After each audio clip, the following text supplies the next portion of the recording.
Oke, kita hari ini akan belajar DEX dari awal ya. Kita belajar tentang sintaksnya seperti apa, kemudian operator yang dipakai bisa apa saja, kemudian function-function yang umum yang dipakai apa saja gitu. Karena sebetulnya functionnya banyak sekali ya. Oke, kita mulai dari sintaks. Nah, seperti ini sintaksnya ya, yang umum. Jadi, apa maksudnya nih? Buat sebuah measure yaitu quantity order sama dengan jumlah dari order quantity yang ada kolom order quantity pada tabel sales fact. Jadi buatlah sebuah measure, measure-nya adalah quantity order, jumlah yang di order adalah jumlah dari quantity order, jumlah order pada tabel sales fact. Jadi ditolong baris demi baris itu dijumlahkan. Jumlahkan jadi satu value quantity order. Nah, di sini ada beberapa sintaks di sini. Mulai dari sini ya. Ini apa maksudnya? Ini namanya adalah nama measure. Quantity order adalah nama measure. Measures selalu ada di dalam kurung siku. Ditulisnya selalu ada di dalam kurung siku. Quantity order. Nah, akan dibentuk seperti quantity order ketika direferensikan dalam sebuah rumus. Langsung ya kita lihat contohnya supaya terbayang. Nah, contoh ini kekecilan ya, coba segede ini. Nih kelihatan. Nah, ini adalah nggak ada di sini. Revenue adalah measure. Saya mau pakai revenue ini untuk menjadi referensi saya untuk perhitungan selanjutnya. Misalkan apa ya? Misalkan ini. Misalkan ini. Nah, dalam kurung siku ini adalah revenue, sebetulnya measure yang sudah kita buat sebelumnya. Nah, di sini ada revenue. Ini revenue. Jadi di kurung siku ini adalah measures. Jadi kalau di kurung siku adalah measure. Tapi kalau yang seperti ini adalah kolom. Yang di kurung siku ini adalah kolom karena di depannya ada nama tabelnya. Itu tabel produk kategoris. Tabel produk kategoris. Di mana nih? Kita lihat di sini tabel produk kategoris. Nah, ini. Di tabel produk kategoris ada kategori name. Nah, kategori name ditulisnya dalam kurung siku juga. Bukan measures ini. Tapi ini adalah kolom atau field di dalam tabel produk kategoris. Sementara ini yang tunggal ini disebut measures. Oke ya, paham ya. Kemudian setelah nama measure diikuti sama dengan, kemudian ada yang namanya function. Function itu banyak sekali nama function. Untuk kasus ini nama functionnya adalah sum, untuk jumlahkan sum. Nah, untuk calculated column tidak selalu menggunakan fungsi, sum, cukup langsung ke kolom di tabel tertentu. Contoh, dia tidak perlu pakai sum tapi langsung sales fact pada kolom order quantity. Nah, tetapi untuk measures itu hukumnya adalah wajib. Bisa kasih laser pun. Nah, kalau measure ya, hukumnya wajib menggunakan function name. Function bisa sum, bisa sum x, bisa average, bisa mean, bisa count, macam-macam. Pokoknya harus ada agregasi atau iterator. Kalau nggak pakai ini fungsi, dia nggak akan bisa jalan. Saya kasih contoh langsung nih ya. Sini. Ini kecilin. Saya mau buat sebuah measures tanpa function tanpa nama function. Contohnya, misalkan saya mau buat total order. Total order di sini pakai fungsi ya. Saya mau buat tanpa fungsi, langsung tembak ke sales order quantity. Kita bikin misalkan di sini, klik kanan new measures. Ya, kita bilang total pesanan sama dengan, langsung kita tembak ke tabelnya, tabel sales, kemudian kurung siku order quantity. Ya, coba kita lihat di sales, sales order quantity. Nah, kurung siku untuk menyatakan dia kolomnya apa, adanya di tabel sales, kolomnya order quantity. Bisa nggak nih? Enter. Tuh ada tanda merah di sini. Nggak mau dia. Tidak bisa kalau tidak ada fungsi untuk mengagregat, gabungkan. Karena banyak value di sana. Dengan measure tanpa sebuah agregasi, fungsi agregasi, dia tidak bisa bekerja gitu. A single value for column order quantity in table sales cannot be determined. Tidak bisa dibuat karena tidak ada agregasi di sini, tidak ada agregatornya. Oke, kita kembali ke sini.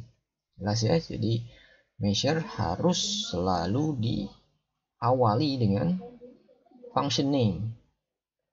Function name apa saja nanti sebentar lagi. Nah, setelah itu sama dengan agregasinya apa, diikuti dengan kolomnya. Kolom yang mana ini tadi? Kolom yang mana? Di tabel apa? Gitu, kolom tersebut. Nah, ini disebut di sini.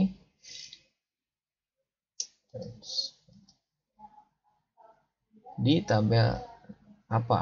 Nama tabelnya nih. Di sini tabel sales. Pada kolom apa? Kolom order quantity yang ada di tabel sales fact.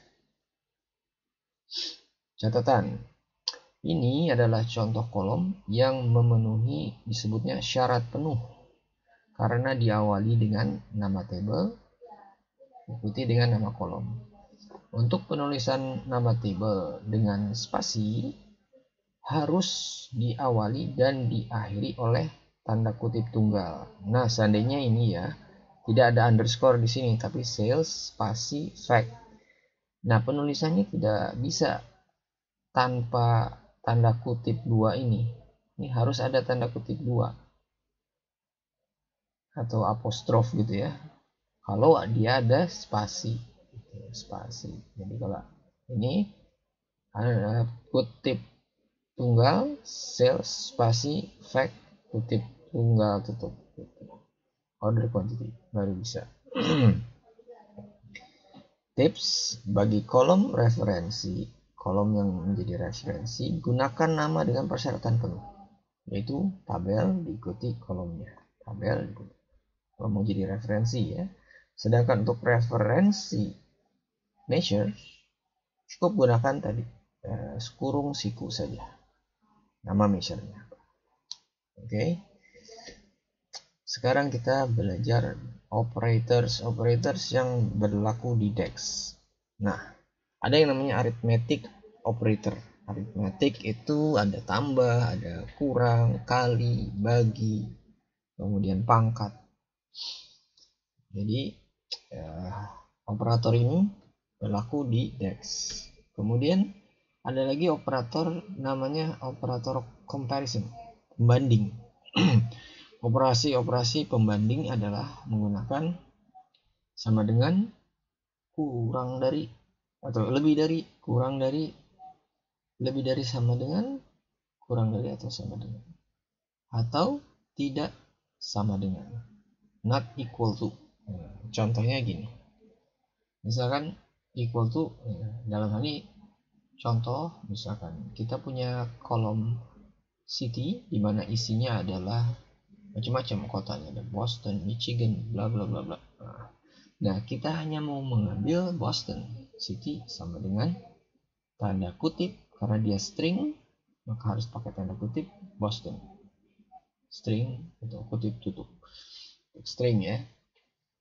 Kemudian boleh juga kita mengambil value yang berupa angka, kita pakai tanda lebih besar lebih kecil ya. Saya mau ngambil di kolom quantity ini angka yang lebih besar dari 10. Kita bikin seperti ini dan seterusnya ya. Selain comparison operator, arithmetic operator, ada juga yang namanya text operator atau logical operator. Nah, untuk text operator atau logical operator ini yang berlaku sering dipakai. Pertama, akeong atau akeong, sorry. Tanda dan, kalau di Inggris disebutnya ampersand. Kalau ini double ampersand, kalau ini disebutnya kayak pipa mau disebut double pipe, dan in. Apa artinya nih? Ampersand atau dan ini adalah concatenates two values to produce one text string. Jadi menggabungkan dua value, dua nilai yang ada di dua kolom tentunya ya, untuk digabungkan menjadi satu text string. Contohnya ada kolom nih city, kolom atau field city dan field state. Jadi ada field itu sama dengan kolom, atribut kolom ya. Jadi di sini ada city dan ada state. Saya ingin gabungkan nih city. Misalkan kalau di kita ada Bogor, Jawa Barat. Satu kolom isinya kota. Ada kota Bogor, Bandung, ada Surabaya, ada Jakarta Timur misalkan ya. Nah, di kolom yang lain ada kolom provinsi. Ada Jawa Barat, ada Jawa Timur, ada DKI Jakarta. Nah, ini saya mau gabungkan nih. Jadi Bogor, Jawa Barat, Bandung, Jawa Barat, Jakarta Timur, DKI Jakarta, Surabaya, Jawa Timur. Nah, dengan text logical operator ampersand ini itu bisa dibuat, digabungkan dari dua kolom menjadi satu kolom dengan satu text string gitu, dengan ampersand. Jadi tulisnya seperti ini: kolom A dalam hal ini city, ampersand spasi. Nah, spasi ini dibikin dengan kutip spasi kutip ampersand, kolom berikutnya itu state, seperti itu. Kalau double ampersand artinya dan, n ya, membuat sebuah kondisi dan ya, n antara dua ekspresi logis. Contoh, saya ingin mendapatkan sebuah di sini, sebuah value yang punya persyaratan dua hal. Apa itu persyaratannya? Satu, di sini state-nya, di sini ada dua field ya, state dan quantity. State-nya yang MA, mungkin di sini MA. Kemudian quantity-nya yang lebih dari 10. Saya ingin dapat sebuah value yang punya dua persyaratan ini. Kalau satu persyaratan saja tidak memenuhi syarat, berarti harus dua-duanya terpenuhi syarat ini. Itu menggunakan double ampersand. Kalau logiknya OR, kita menggunakan double pipe. Artinya apa? Saya ingin dapatkan sebuah value yang di kolom itu ada MA atau city. Gitu. MA atau city. Jadi kalau nggak MA, kalau MA tidak ditemukan, ya oke, city aja pakai city. Kalau city nggak ditemukan, oke pakai MA. Kalau yang tadi, karena dan n, jadi harus dua-duanya terpenuhi. Saya ingin state-nya MA tapi kuantitinya di atas 10. quantity di bawah 10 tidak dimasukkan. Hanya MA yang punya quantity di atas 10. Itu kalau dengan double ampersand. Kalau OR boleh salah satu atribut argumen dipenuhi. Salah satu argumen dipenuhi. Penulisannya begitu. Kolom 1 sama dengan MA dalam string dipakai kutip buka kutip tutup, kemudian pakai kurung tutup, kemudian diikuti dengan double pipe garis tegak 2 kali terhadap berikutnya OR-nya adalah state city. Bisa juga ditambahkan lebih dari dua argumen, bisa city kemudian apalagi di sini ny misalkan, itu bisa. Kalau dengan double pipe OR-nya bisa lebih dari 2 ya. Kemudian terakhirnya adalah in. Operator in ini bagus nih.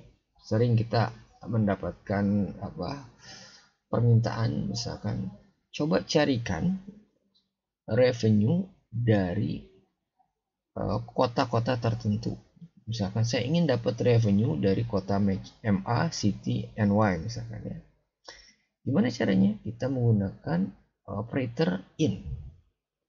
Jadi di sini di tabel store lookup kolom state itu saya hanya tolong ambilkan atau in kurung kurawal atau curly brackets, sebutkan value-value yang kita ingin tarik.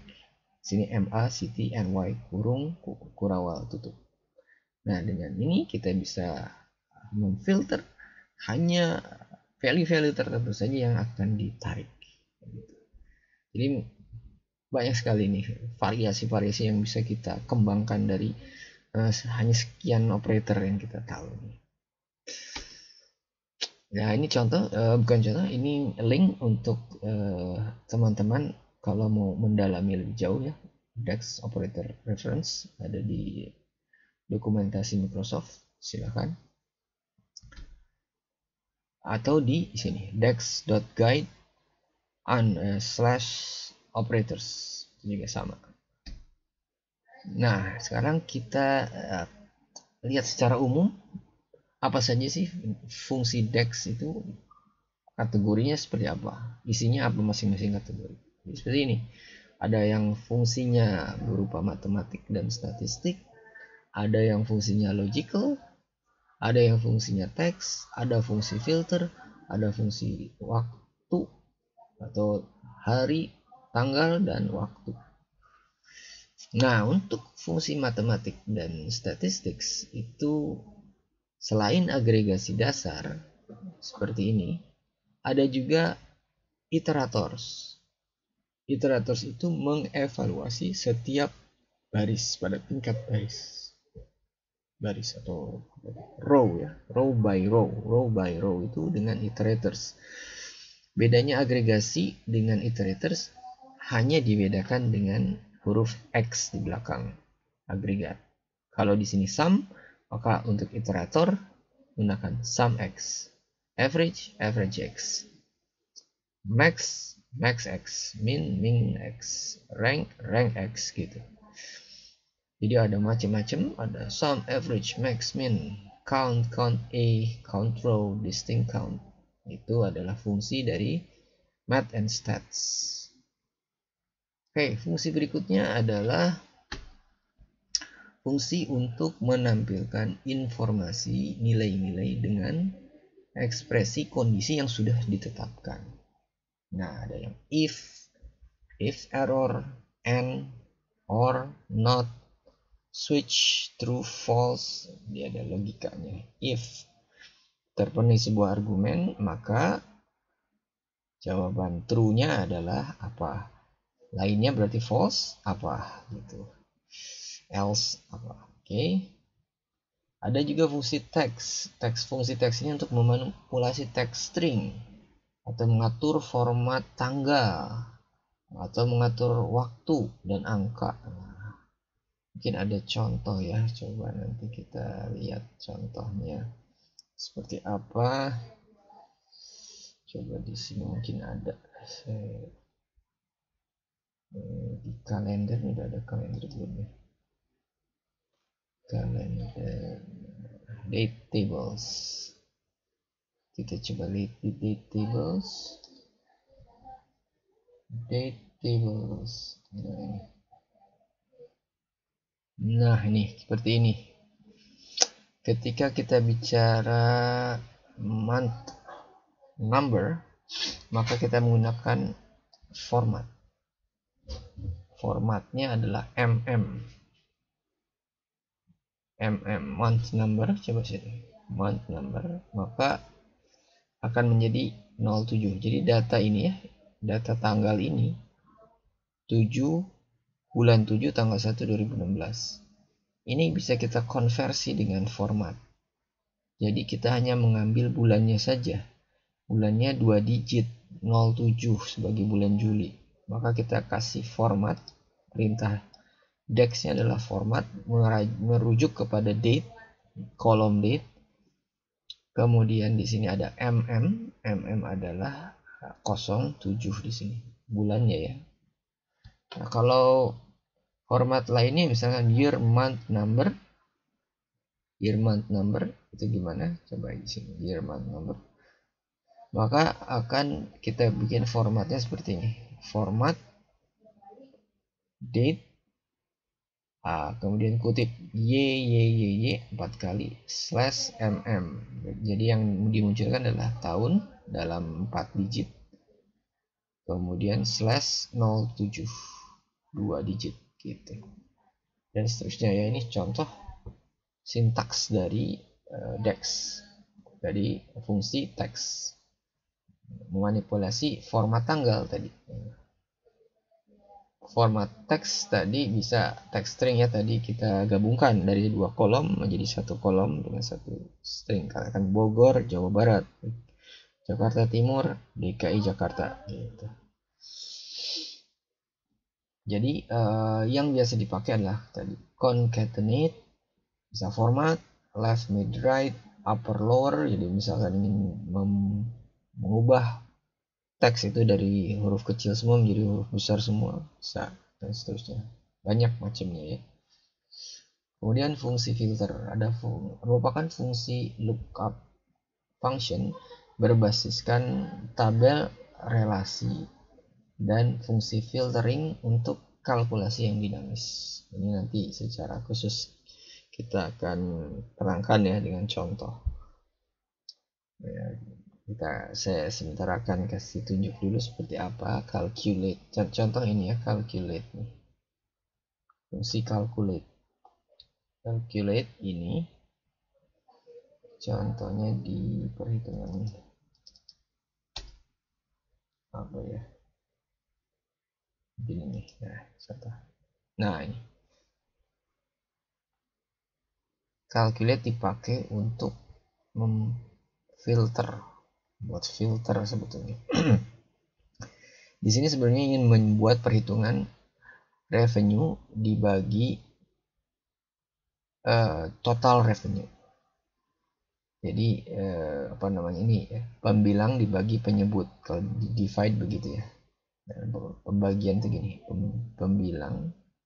pembilang dibagi penyebut gitu ya. Penyebutnya adalah di sini adalah kategori name. Kategori name yang mengabaikan filter, konteks filter sebelumnya, dibuang filternya untuk menghitung revenue. Tuh. Jadi revenue dihitung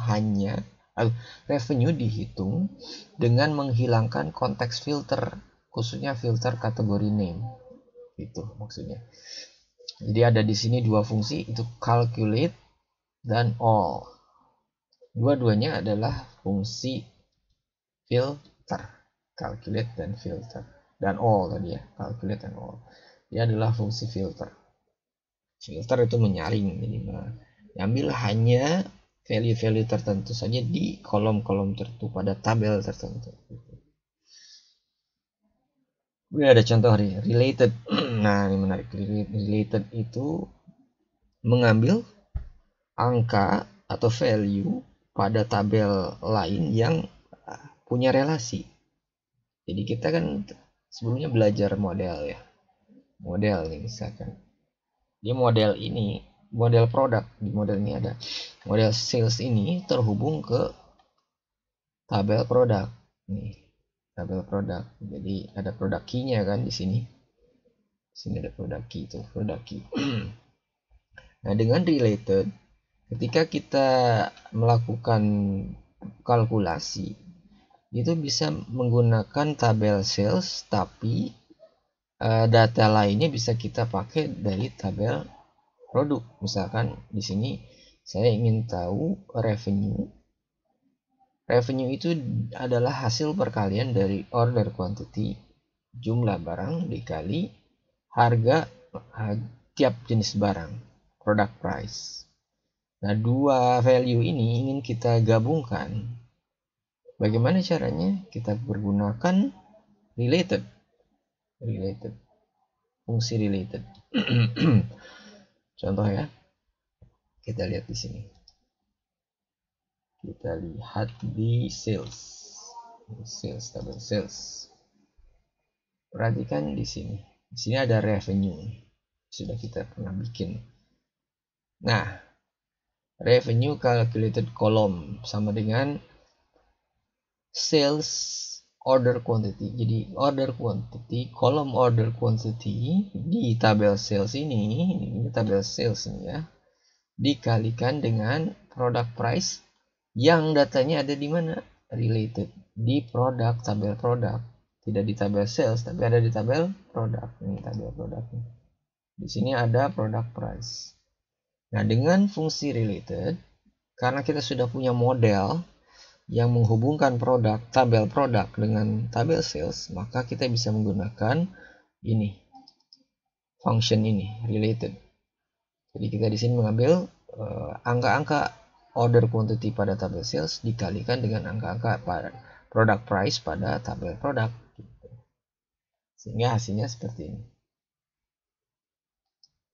Macam-macam tuh, ada $2 sampai $3,5, $3.500 gitu.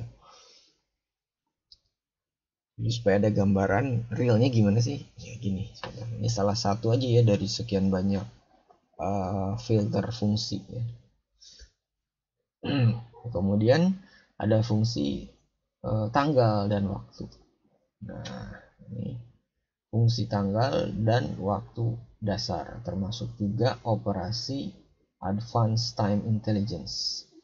Beda itu time intelligence itu lebih kepada performance ya, performance sebuah aktivitas. Misalkan periode fiskal 2021 dengan 2020 dengan 2021 bagaimana hasil nilainya, itu kita bisa menggunakan namanya time intelligence function. Dates in period setahun 2 tahun kita bisa atur. Di sini ada macam-macam dates year to date, dates quarter to date, macam-macam.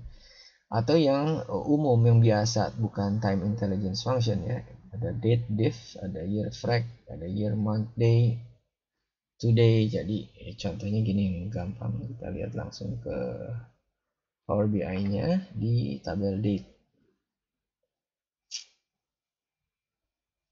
Di tabel date kan ada di sini ada ini, ada year month day gitu ya. Year month day mana nih contohnya?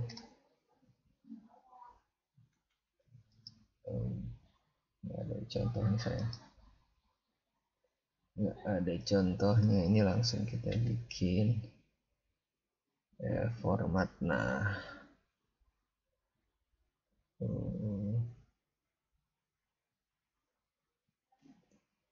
mungkin yang lain. Nah, ini contohnya year. year tadi kan ada di sini fungsi year ya, year, month or day. Kita coba menggunakan year. Ambil tahunnya dari tanggal yang lengkap tuh di sini kan. Ambil tahunnya saja, year. Nomor 5, year. Nah, ambil tahunnya saja. Muncul tuh tahunnya saja. Jadi diambil dari tabel date ini hanya tahunnya saja. Cukup dengan year, kemudian rujuk ke kolomnya. Set. Dan masih banyak lagi ya. Ini weekday, ada weekday di sini kan, fungsi weekday, weekday itu di sini week number ya, nomor minggunya. Weekday number. Jadi apa, karena dia hari Jumat maka ditulis 6, Sabtu 7, Sunday Minggu itu 1. Mulainya dari Sunday berarti 1 2 3 4. Ini week number, weekday. Oke, itu dulu mungkin ya. Kita nanti untuk lebih lengkapnya bisa akses di sini teks atau di sini function. Nanti kita lanjut ke masing-masing function ya.